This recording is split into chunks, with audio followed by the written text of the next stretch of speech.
ሰላም ጤና ይስጥልኝ ቻናሌ ተከታታዮች እንደምን ከረማችሁ እንዴት ናችሁ?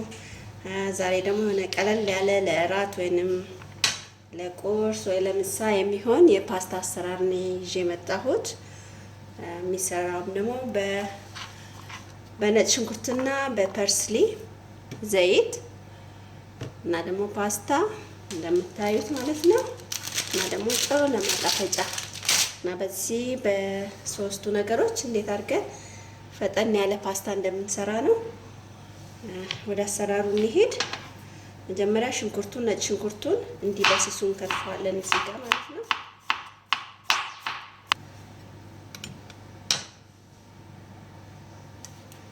እሺ ከተፍነው ለብቻው ሳህን ላይ እናደርገዋለን።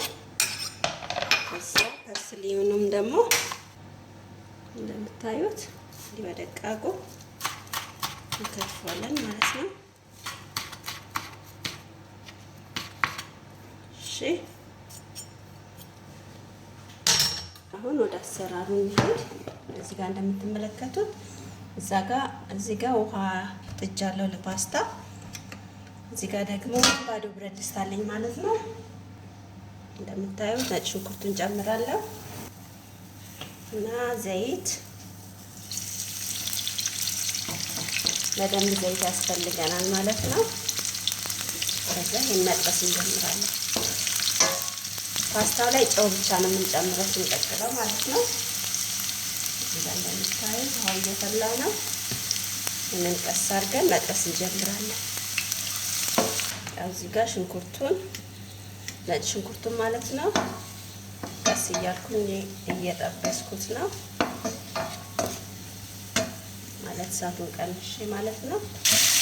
ትንሽ ከፓስታው ላይ ወደዚህ እያደረግን ያው እንግዲህ እንዳያችሁ ተጠብሷል ነጭ ሽንኩርቱ ማለት ነው። ከፓስታው ላይ እናደርግበታለን ማለት ነው እና ያው ውሃ ከዚህ ነው ጠብ የምናደርግበት፣ ሌላ ውሃ አንጨምርም ማለት ነው። እሺ እንግዲህ ፓስታችን ደርሷል እንደምታዩት ማለት ነው። አሁን ፓስታውን ወደዚህ ጨምርበታለሁ ማለት ነው። እንደምታዩት በጣም መብሰል የለበትም ፓስታው፣ ምክንያቱም እዚህ ጋር ከነጭ ሽንኩርቱ ጋር ስለምናበስለው በጣም ሽታው ደስ ይላል።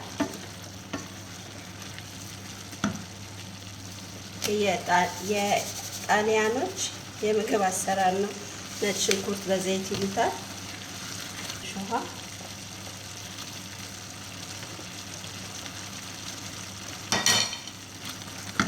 ትንሽ እሳቱን እንቀንሰው።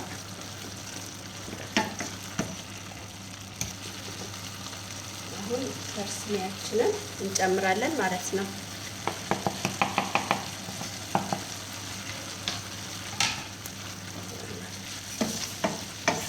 እና እንደምታዩት ይሄን ይመስላል። እሺ እንግዲህ እንደምታዩት ይሄን ይመስላል ማለት ነው። ያው ጨዋችንን ቀምሰን እንደምታዩት ውሃ ጨርሷል። ትንሽ ነው የቀረው። ከዛ ማቅረብ ነው ማለት ነው። ሁላችሁም በቤታችሁ ሞክሩት። በጣም የሚያምር የሚጣፍጥ ምግብ ነው። ከኔ ጋር ስለነበራችሁ ቆይታ እጅግ አድርጌ አመሰግናለሁ። ላይክ፣ ሼር፣ ኮሜንት፣ ሰብስክራይብ ማድረጋችሁ እንዳትረሱ። በሌላ ቪዲዮ እስከምንገናኝ ድረስ መልካም ጊዜ ይሁንላችሁ። ሰላም ሁኑ።